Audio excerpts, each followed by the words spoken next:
আমি শীষের জন্য আপনাদের কাছে জানতে চাই, আদম যদি নবী হয় আর আদমের ছেলে শীষও যদি নবী হয়, তাহলে ভাগ্য কি ভালো না খারাপ রে ভাই?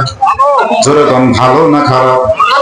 শীষ বলতেছে, বাবা এই জন্য আনন্দ করতেছি যে আপনি একজন নবী, আপনার সন্তান আমি শীষ আলাইহিস সালামের জন্য।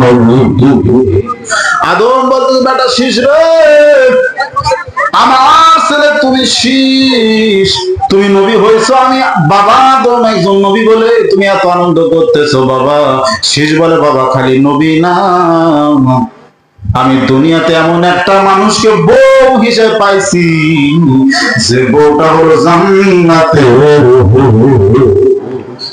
সুবহানাল্লাহ।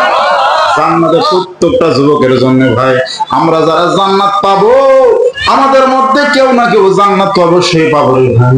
আমাদের সবার আশা যে আমরা জান্নাত পাবো, এরকম ঠিক কিনা?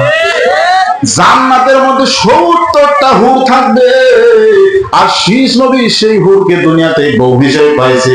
শীষ বলতেছে, বাবা আমার আনন্দ করার কারণ হলো দুনিয়াতে দুনিয়ার নারীকে মানুষ বউ হিসাবে পায়, আর আমি বউ হিসাবে জান্নাতের হুরকে পেয়েছি।